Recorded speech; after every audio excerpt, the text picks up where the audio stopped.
오늘 함께 은혜 나눌 하나님의 말씀은 로마서 3장 19절부터 31절까지입니다. 신약성경 243쪽에 있는 말씀입니다.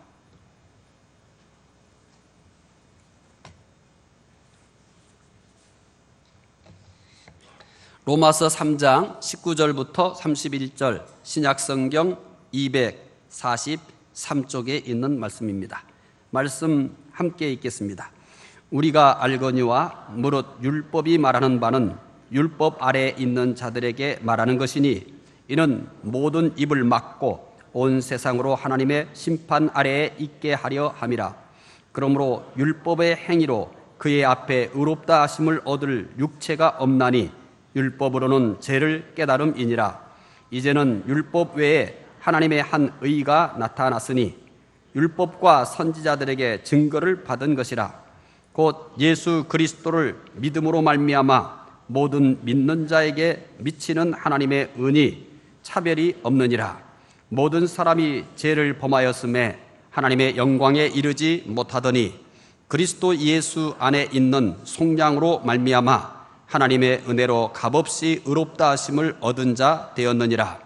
이 예수를 하나님이 그의 피로써 믿음으로 말미암는 화목제물로 세우셨으니 이는 하나님께서 길이 참으시는 중에 전에 지은 죄를 간과하심으로 자기의 의로우심을 나타내려 하심이니 곧 이때에 자기의 의로우심을 나타내사 자기도 의로우시며 또한 예수 믿는 자를 의롭다 하려 하심이라.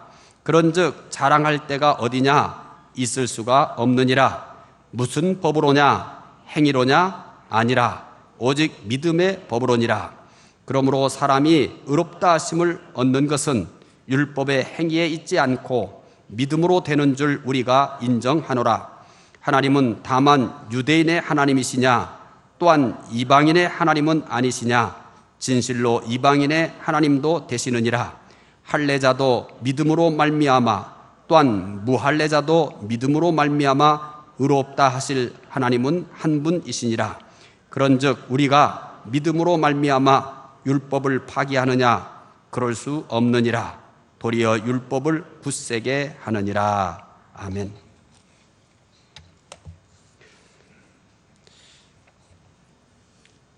주일 예배에 참여하신 여러분들에게 하나님의 은혜와 평강이 함께 하시기를 바랍니다. 호메로스의 오디세아는 오디세우스가 트로이 전쟁을 끝내고 고향 이타카에 도착해 아내와 재회하기까지 20년 동안 겪은 모험담입니다. 하루는 태양의 딸 키르케가 살고 있는 아이아이의 섬에 도착했습니다. 키르케는 마술을 하는 여신이었습니다. 키르케는 마술로 오디세우스의 부하들을 돼지가 되게 하였습니다. 돼지로 변한 사람들이 서로에게 말을 하려고 하지만 입에서는 꿀꿀하는 돼지 울음소리만 나옵니다. 한 문학가는 이것을 가리켜 비동일성의 고통이라고 해석했습니다.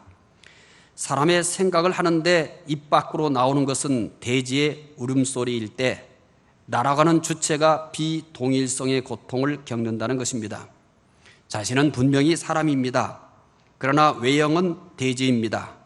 아무리 자기 생각을 말로 표현하려고 해도 꿀꿀거리는 소리만 난다면 그 고통이 어떻겠습니까? 감당하기 어려운 고통일 것입니다.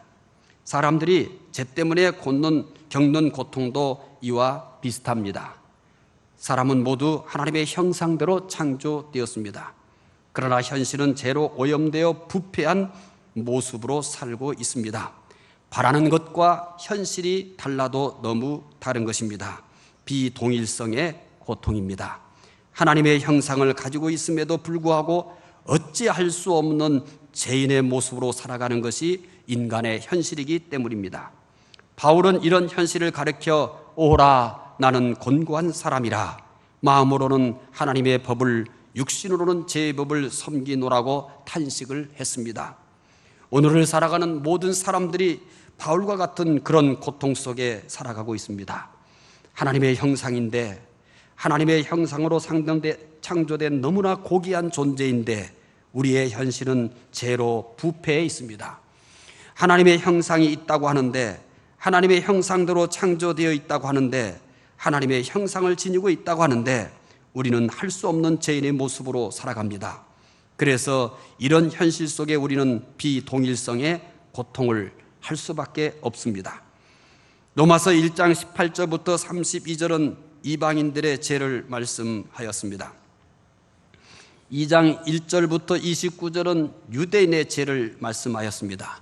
그리고 3장 9절부터 18절은 모든 사람이 죄인이라고 하였습니다. 모든 사람이 죄인이라는 것을 통해 죄의 보편성을 말씀했습니다.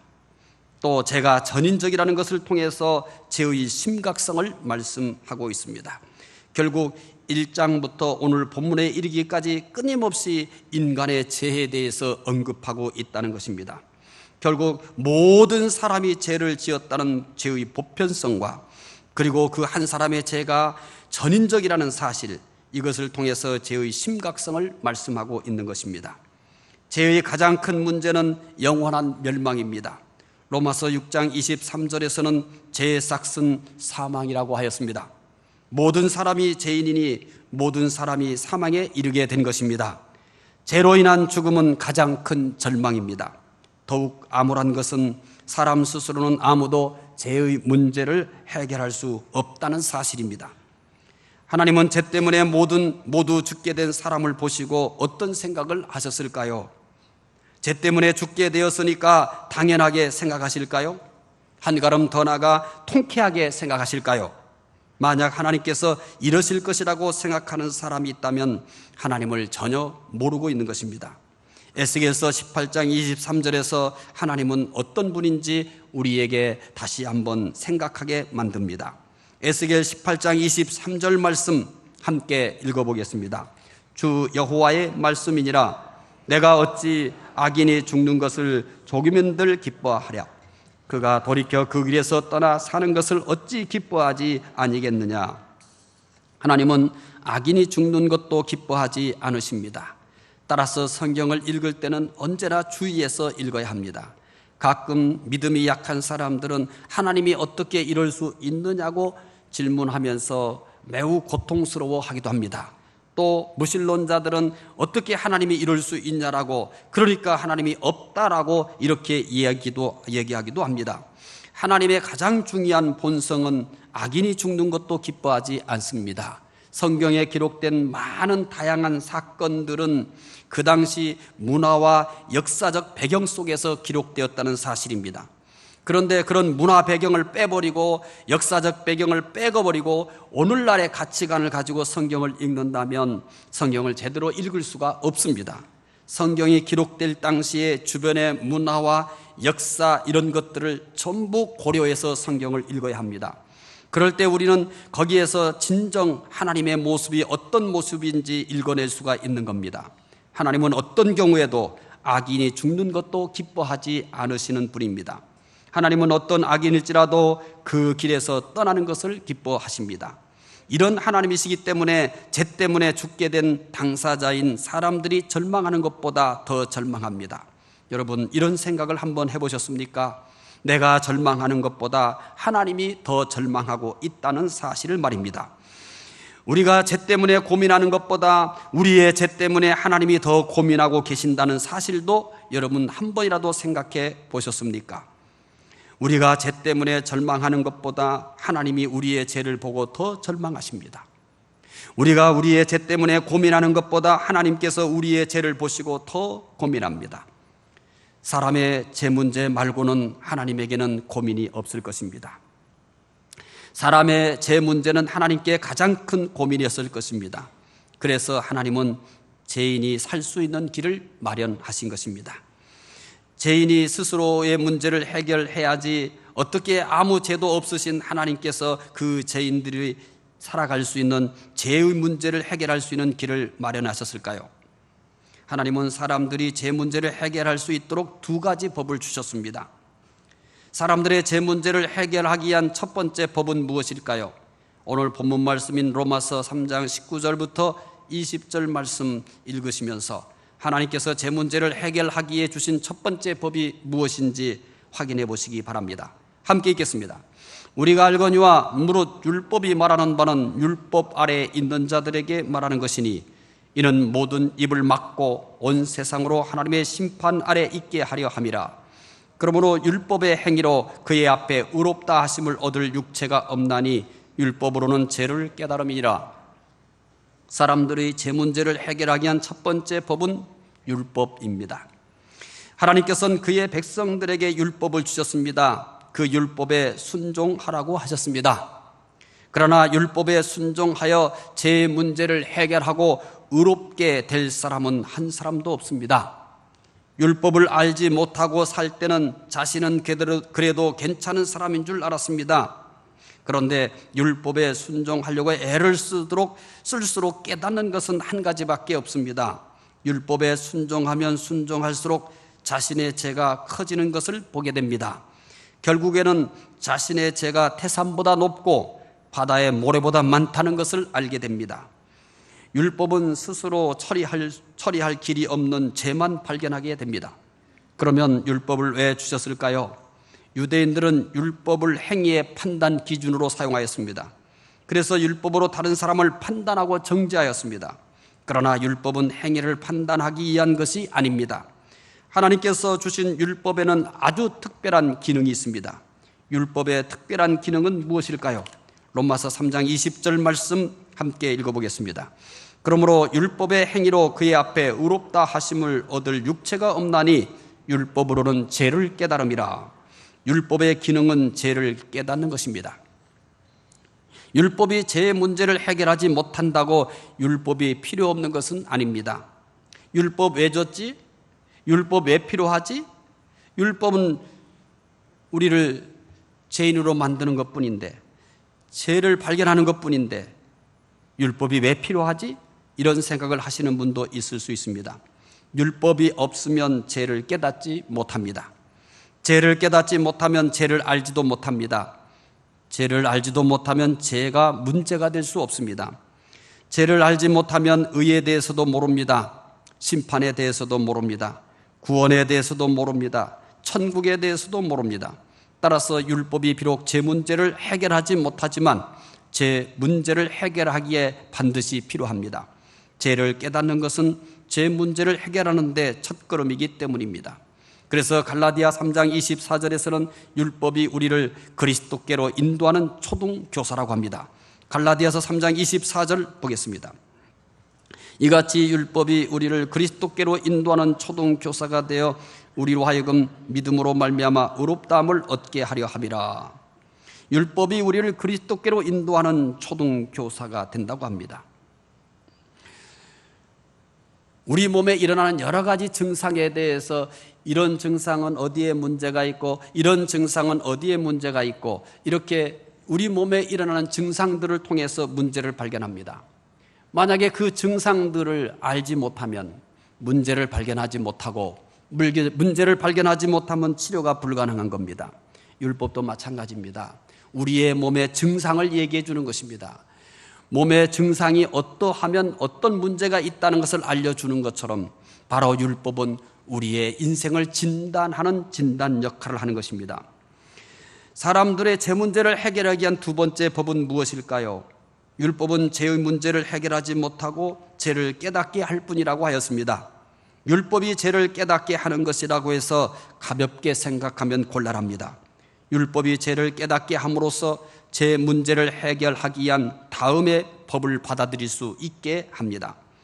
만약 율법을 통해 죄를 깨닫지 못한다면 죄를 해결하기 위한 다음의 법을 받아들일 수 없습니다. 그래서 율법을 그리스도께 인도하는 초등학교라고 한 것입니다. 그렇다면 그 문제를 해결하기 위한 다른 법은 무엇일까요? 로마서 3장 27절부터 28절의 말씀입니다. 함께 읽겠습니다. 그런즉 자랑할 때가 어디냐 있을 수가 없느니라. 무슨 법으로냐 행위로냐 아니라 오직 믿음의 법이로니라. 그러므로 사람이 의롭다 하심을 얻는 것은 율법의 행위에 있지 않고 믿음으로 되는 줄 우리가 인정하노라. 사람들의 죄 문제를 해결하기 위한 두 번째 법은 믿음입니다. 그래서 이렇게 27절에 말합니다. 그런즉 자랑할 때가 어디냐 있을 수가 없느니라. 무슨 법으로냐 행위로냐 아니라 오직 믿음으로의 법으로니라 라고 말합니다. 사람의 문제를 해결하기 위한 두 번째 법은 바로 믿음입니다. 믿음으로 의롭게 됩니다. 믿음으로 의롭게 된다는 것이 얼마나 놀라운 일인지 아십니까? 믿음으로 의롭게 된다는 것을 여러분은 깨달았습니까? 그냥 지식으로 알고 있습니까? 저는 이 진리를 제대로 깨닫지 못했을 때는 많은 고민을 했고 많이 갈등했고 많이 흔들렸습니다. 왜냐하면 성경은 믿음으로 의롭게 되었다고 끊임없이 말합니다. 또 가르치는 분들도 끊임없이 여러분 예수 믿으면 의롭게 되었다라고 말합니다. 분명히 성경을 읽을 때마다 믿음으로 의롭게 되었다고 합니다. 또 가르치는 이들도 여러분 믿으면 의롭게 됩니다 라고 얘기합니다. 그런데 문제가 하나 있었습니다. 저는 믿음으로 의롭게 된다고 한다면 그 의롭게 된다는 것이 도대체 무엇을 의미하는가? 이렇게 물었을 때 제 인격이 의로워지어야 된다고 생각을 했습니다. 그러나 제 인격은 전혀 의로워지지 않았습니다. 성경은 믿음으로 의롭게 된다고 하는데 제 인격은 별로 변하지 않았습니다. 약간 변했는지 모릅니다. 그러나 제 스스로가 그래 믿음으로 의롭게 되었다 할 만큼 인격의 변화는 없었습니다. 가르치는 사람도 여러분 우리는 믿음으로 의롭게 되었습니다. 의롭게 되었습니다라고 끊임없이 외치지만 제 안에는 나는 아니요. 나는 아닙니다. 나는 아닙니다. 내 인격은 별로 의롭게 되지 않았습니다. 그렇게 달라지지 않았습니다. 제 인격이 그렇게 거룩해진 것은 아닙니다. 이렇게 속으로 끊임없이 외쳤습니다. 참 힘들었습니다. 여러분은 이 사실을 알고 계십니까? 깨닫고 계십니까? 저는 알고만 있었기 때문에 이 부분에 있어서 많은 괴로움이 있었고 갈등도 있었고 많은 고통을 겪었습니다. 나는 의롭게 되지 않았다고 얘기했습니다. 왜냐하면 분명히 내 인격은 의롭다고 할 만한 의로움이 없었기 때문입니다. 약간의 변화는 있을 수 있었습니다. 약간의 변화는 있었지만 약간의 변화가 믿음으로 의롭게 되었다라고 선언할 정도인가 라고 얘기했을 때 전혀 아니었습니다. 여러분은 어떻습니까? 믿음으로 의롭게 되었다고 하니까 여러분은 인격적으로도 의로워졌습니까? 스스로 그래 나는 믿음으로 의롭게 되었다라고 자신 있게 여러분 스스로가 선언할 수 있나요? 저는 그럴 수가 없었습니다. 그래서 믿음으로 의롭게 되었다는 사실에 대해서 그렇게 달갑게 여기지 않았습니다. 그것을 깨닫기 못했기 때문입니다. 그러나 오늘 이 시간 여러분 혹시 저와 같은 고민을 했었고 저와 같은 갈등을 하시는 분이 있다면 이 놀라운 사실을 깨닫게 되기를 바랍니다. 아는 것이 아니라 깨닫게 되기를 바랍니다. 믿음으로 의롭게 된다는 것은 부패한 속성이 그대로 있는데도 의롭게 되는 것입니다. 이해가 잘 안 되죠?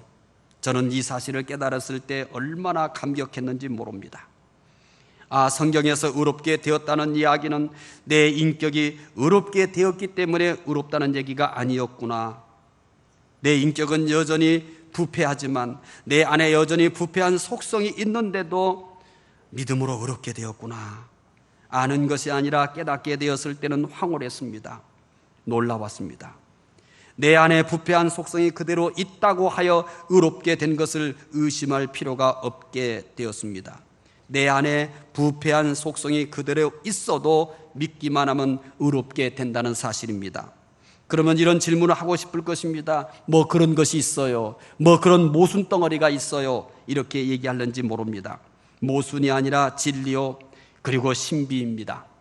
깨닫게 되면 신비라는 사실을 알게 되는 것입니다. 믿으면 죄를 짓지 않을까요? 그러면 얼마나 좋겠습니까? 저도 믿으면 죄를 짓지 않는다고 생각했습니다.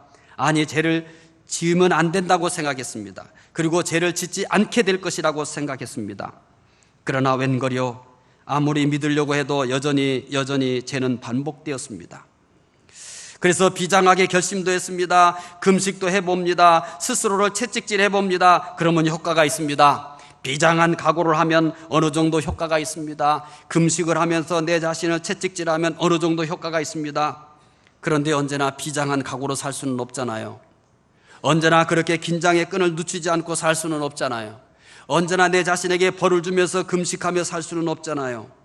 당분간은 효과가 있었지만 비장한 결심이란 그렇게 오래 가지 않았습니다. 또 내 자신을 채찍질하는 것도 그렇게 항상 할 수는 없었습니다.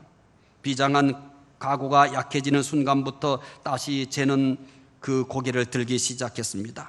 또 금식을 끝나고 이제 됐다, 나는 이제 됐다, 죄를 짓지 않을 수 있을 거야 라고 그렇게 소리쳤지만 얼마 가지 않아서 다시 똑같은 죄를 졌습니다. 그래서 저는 제일 싫어하면서도 제일 많이 고백하는 성경이 있습니다. 개가 토한 것을 다시 먹는다는 말씀입니다. 그 말씀을 읽을 때마다 그냥 지나치지 못하고 한동안 멍하니 그 말씀에 중단하고 있습니다. 제일 싫은 말씀이면서도 하나님 앞에 제일 많이 고백하는 내용이 하나님, 제가 바로 개가 토한 것을 다시 먹듯이 하는 인간입니다 라고 고백합니다. 그래서 믿음은 죄를 짓지 않을까요? 그러면 얼마나 좋겠어요. 끊임없이 죄를 떠나지 못합니다. 마치 그것이 굉장한 보배인 것처럼, 마치 그것을 떠나면 살 수 없는 것처럼 그렇게 믿어도 죄를 떠나지 못하는 자신을 발견했습니다. 믿는다고 죄를 지을 가능성이 즉시 사라지는 것은 아니기 때문입니다. 믿어도 여전히 죄를 지을 가능성을 가지고 있습니다. 실제로 믿으면서도 우리는 끊임없이 죄를 짓습니다. 그러면 믿음으로 의롭게 된다는 것은 도대체 무엇을 의미합니까? 우리가 믿어도 또 죄를 짓는다면 믿음으로 의롭게 된다는 것은 거짓이 아닙니까? 그것은 모순이 아닙니까? 이렇게 물으는지 모릅니다. 때로는 모순같이 보일 수도 있고 그것이 무엇인가 라고 의혹을 품을 수도 있는데 그것은 사실입니다. 죄를 지었다고 의롭게 되는 것이 취소되는 것은 아닙니다. 죄를 지어도 여전히 의롭습니다. 베드로를 보십시오. 베드로는 주님께 이렇게 고백했습니다. 주는 그리스도시요 살아계신 하나님의 아들이십니다. 예수님께서 이 말씀을 듣고 베드로에게 극찬을 합니다. 이것을 알게 하는 것은 혈과 육이 아니라고 합니다. 하나님께서 알게 해주셨다라고 합니다. 이렇게 베드로는 엄청난 신앙 고백을 했습니다. 여러분, 그런 신앙 고백을 했다면 이후의 삶은 어마어마한 변화가 일어날 것 같지 않습니까?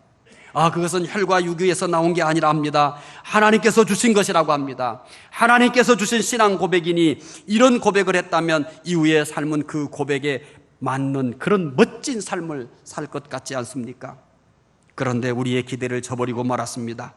예수님께서 잡히시자 베드로는 3번씩이나 예수님을 모른다고 부인하고 저주해버리고 말았습니다. 이게 뭡니까? 주는 그리스도시요 살아계신 하나님의 아들이십니다. 이렇게 신앙 고백을 했습니다. 이것을 하나님께서 할 수 있도록 그렇게 하셨습니다. 이건 가짜입니까? 이건 진짜가 아닙니까? 그건 베드로가 아닙니까? 그럼 뭐가 진짜입니까? 예수님을 모른다고 3번 부인하고 저주한 것이 베드로가 아닙니까? 사탄이 한 것입니까? 도대체 어느 것이 진짜 베드로입니까?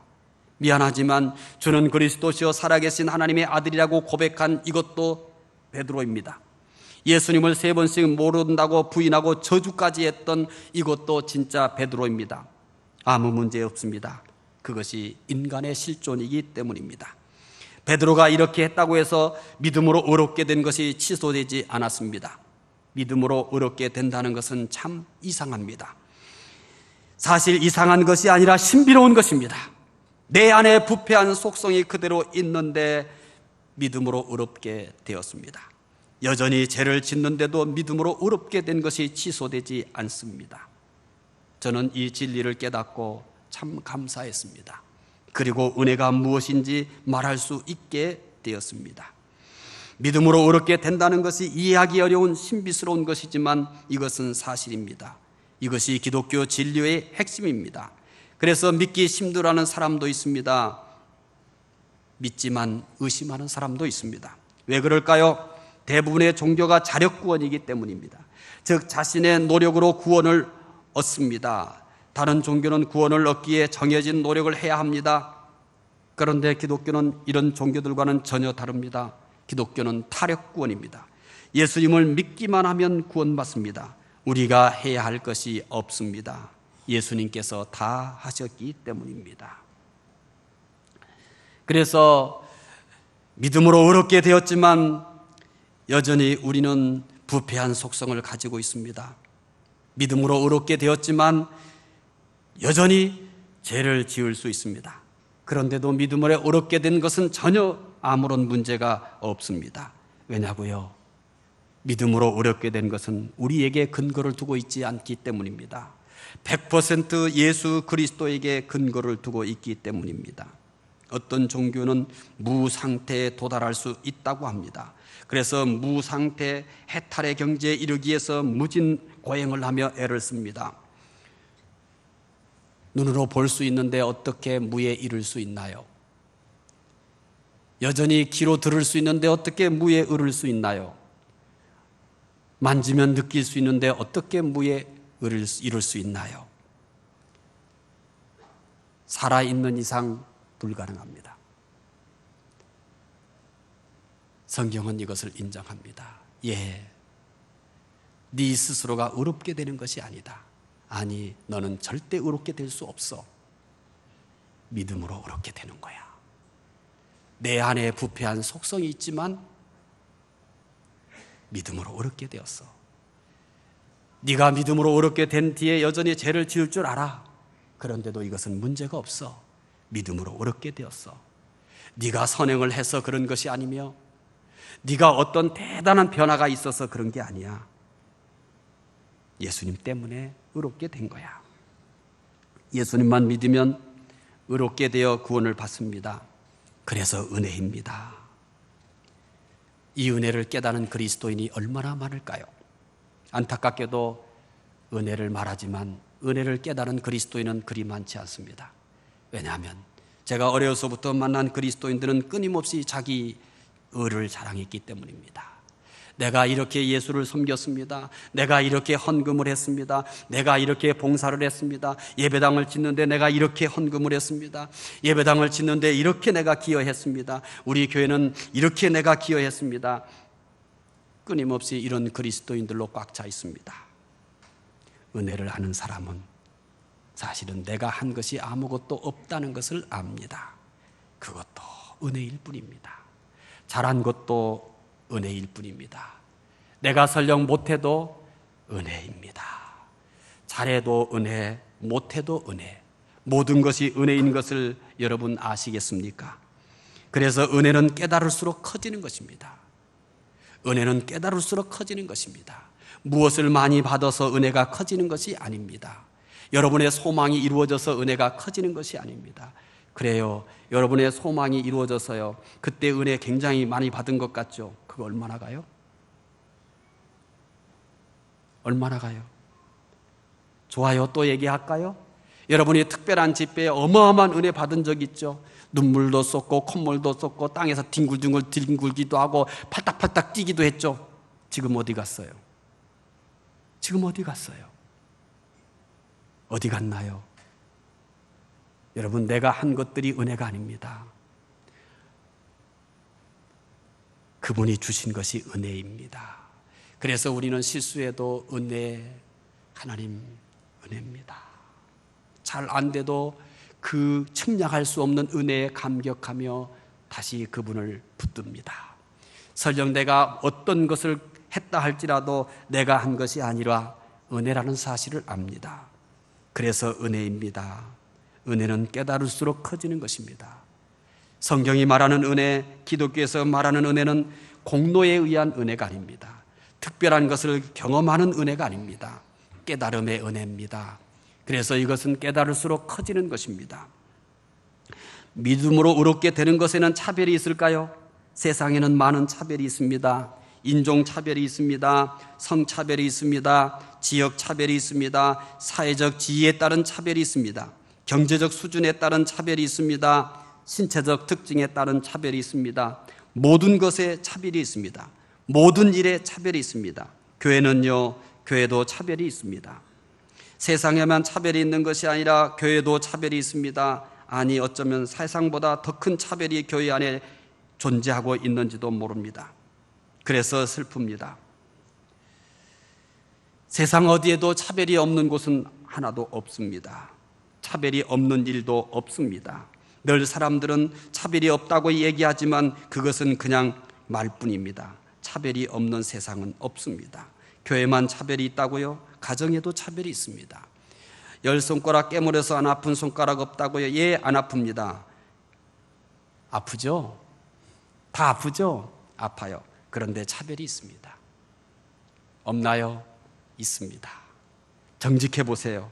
차별이 있습니다. 내 마음에 들면 더 사랑이 갑니다. 똑똑하면 더 관심이 갑니다. 세상에 가정엔들 차별이 없겠습니까? 다 차별이 있습니다. 그래서 차별이 정상으로 여겨질 정도로 이상한 사회가 되어버렸습니다. 그런데 차별이 없는 것이 있습니다. 로마서 3장 22절에 이렇게 말합니다. 곧 예수 그리스도를 믿음으로 말미암아 모든 믿는 자에게 미치는 하나님의 은이 차별이 없느니라. 믿음으로 의롭게 되는 것은 차별이 없습니다. 어떤 사람이든 믿으면 차별이 없이 의롭게 됩니다. 믿음으로 의롭게 된다는 것은 모든 사람에게 동일합니다. 이 사실을 30절에서도 다시 반복합니다. 로마서 3장 30절 함께 읽어보겠습니다. 할례자도 믿음으로 말미암아 또한 무할례자도 믿음으로 말미암아 의롭다 하실 하나님은 한 분이시니라. 할례자도 무할례자도 믿음으로 의롭게 된다고 합니다. 할례자란 유대인을 뜻합니다. 무할례자란 이방인을 뜻합니다. 따라서 유대인이든 이방인이든 모든 사람이 믿음으로 의롭게 됩니다. 믿음으로 의롭게 되는 데는 인종이나 성이나 사회적 지위나 경제적 수준에 따른 차별이 없습니다. 누구든지 믿으면 의롭게 됩니다. 가늠하다 현장에서 잡힌 여인, 그도 믿으면 의롭게 됩니다. 사마리아 여인, 유대인들이 사람 취급도 하지 않습니다. 그녀도 믿으면 의롭게 됩니다. 세리, 매국노입니다. 아무도 상대하지 않습니다. 그런데 그 세리도 믿으면 의롭게 됩니다. 얼마나 흉악범이었으면 십자가에 못 박혀 죽겠습니까? 예수님과 함께 못 박혀 죽은 강도가 있습니다. 그도 믿으면 의롭게 됩니다. 믿으면 의롭게 되는 것입니다. 여러분, 아무도 차별이 없습니다. 내가 좀 더 낫다고요? No. 내가 좀 더 괜찮다고요? No. 똑같습니다. 믿음으로 다 의롭게 됩니다. 조금 죄를 졌나요? 한 주간 동안 조금 그랬나요?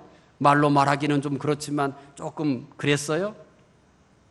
그래도 여러분 믿음으로 의롭게 된 것은 티끌만큼도 영향을 주지 않습니다. 여러분 스스로가 여러분을 정죄하고 있을 뿐입니다. 여러분 스스로가 아닌데 라고 할 뿐입니다. 의롭게 된 것은 여러분이 어떻게 살았느냐, 여러분이 어떤 선을 했느냐와 아무런 상관이 없는 것입니다. 사실 티끌만큼도 영향을 주지 않습니다. 누구에게도 차별이 없습니다. 믿으면 의롭게 되는 이유가 무엇일까요? 어떤 사람이든 믿으면 차별이 없이 의롭게 되는 이유가 무엇일까요? 이 놀라운 일이 아무 이유 없이 될 수가 없습니다.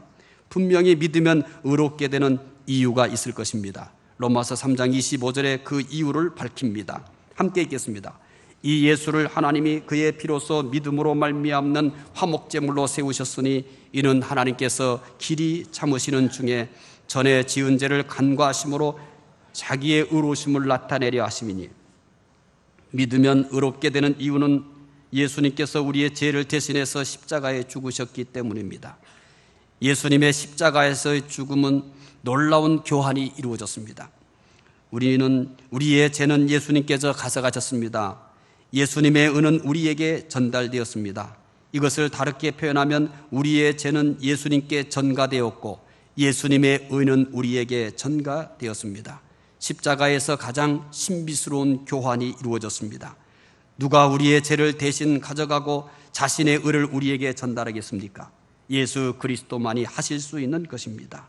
우리의 부패한 옷, 죄로 더럽혀진 옷을 예수님이 대신 입으시고 어떻게도 더럽혀지지 않는 완전한 의의 옷, 누구도 더럽힐 수 없는, 내 죄로도 더럽혀지지 않고 남의 죄로도 더럽혀지지 않고 그 누구도 더럽힐 수 없는 예수님의 완전한 의의 옷을 우리에게 입혀주셨습니다. 그래서 예수님을 믿기만 하면 의롭게 되는 것입니다. 예수님을 믿는 것으로 충분합니다. 예수님께서 우리의 죄값을 다 지불하셨기 때문입니다. 그리고 예수님의 완전한 의를 우리에게 주셨기 때문입니다. 예수님이 우리에게 주신 의는 완전합니다. 어떤 결함이 있어서 우리가 선행을 통해서 그 의를 완성해야 하는 것이 아닙니다. 어떤 종파에서는 예수님의 의는 이제 의를 부어준 의라고 생각하고 그 의를 통해서 나머지 의를 완성해야 한다고 합니다. 아닙니다. 예수님의 의는 우리가 어떤 행위로도 더 이상 덧붙일 수 없습니다. 예수님께서 우리에게 주시는 완전한 의입니다. 내가 더럽힐 수 없는 의이고 다른 사람도 더럽힐 수 없는 의입니다. 완전한 의입니다. 티끌만큼도 손댈 것이 없는 완전한 의를 우리에게 주셨고 예수님께서 우리의 모든 죄를 다 가져가셨습니다. 고린도후서 5장 21절에서도 이렇게 얘기합니다. 함께 읽겠습니다. 하나님이 죄를 알지도 못하신 이를 우리를 대신하여 죄로 삼으신 것은 우리로 하여금 그 안에서 하나님의 의가 되려 하심이라. 믿음으로 의롭게 되는 것은 예수 그리스도께서 우리에게 입혀주신 의 때문입니다. 우리에게 전가시켜준 의 때문이지 우리의 어떤 행위도 없습니다. 이방인은 하나님을 부정하기 때문에 기준이 없어 자기 옳은 대로 행동하여 죄를 지었습니다. 유대인은 하나님을 섬기기 때문에 기준이 있지만 그 기준을 남을 판단하고 정죄하는 데 잘못 사용하여 죄를 지었습니다. 따라서 모든 사람이 죄를 지었습니다. 이 죄는 모든 불행의 원인입니다. 그러나 사람은 아무도 죄를 해결할 수 없습니다. 하나님은 죄를 해결하는 방법으로 두 가지 법을 주셨습니다. 하나는 율법입니다. 율법으로 의인 되려면 율법에 모두 순종해야 합니다. 따라서 율법으로 의인이 될 사람은 없습니다. 율법은 죄를 깨닫게 할 뿐입니다. 다른 하나는 믿음의 법입니다. 어떤 사람이든지 예수만 믿으면 죄 문제가 해결됩니다. 그리고 의인이 됩니다. 왜 그럴까요? 예수님께서 우리의 죄를 대신해서 십자가에 죽으시고 자신의 의를 우리에게 주셨기 때문입니다. 죄를 해결하는 유일한 방법은 믿음의 법밖에 없습니다. 여러분의 선행이 아닙니다. 죄를 해결하는 유일한 방법은 믿음의 법입니다. 믿음은 죄사함을 받고 의인이 되게 합니다. 믿음이 모든 답입니다. 믿음이 모든 것의 해답입니다. 그래서 믿음으로 의롭다고 하는 것입니다. 여러분, 믿음으로 의롭게 되었습니다. 너무 나에게서 어떤 의를 찾으려고 하지 마십시오. 내 의는 아무런 의미가 없습니다. 내 의는 어디에도 쓸모가 없습니다. 우리에게 있는 의는 그 누구도 트집 잡을 수 없고 그 누구도 더럽힐 수 없는 예수 그리스도의 완전한 의입니다. 믿음으로 의인된 삶을 사시기 바랍니다. 기도하겠습니다. 하나님 감사합니다. 우리는 모두 죄인입니다. 우리가 감당할 수 없는 죄입니다. 머리부터 발끝까지 죄밖에 없습니다. 이 죄를 해결할 수 있는 유일한 법은 믿음의 법인 것을 고백합니다. 믿음으로 의롭게 되었음을 믿습니다. 믿음으로 의롭게 되었다는 이 사실을 믿고 믿음을 따라 사는 주의 성도들 되게 하여 주시옵소서. 예수 그리스도의 이름으로 기도드리옵나이다. 아멘.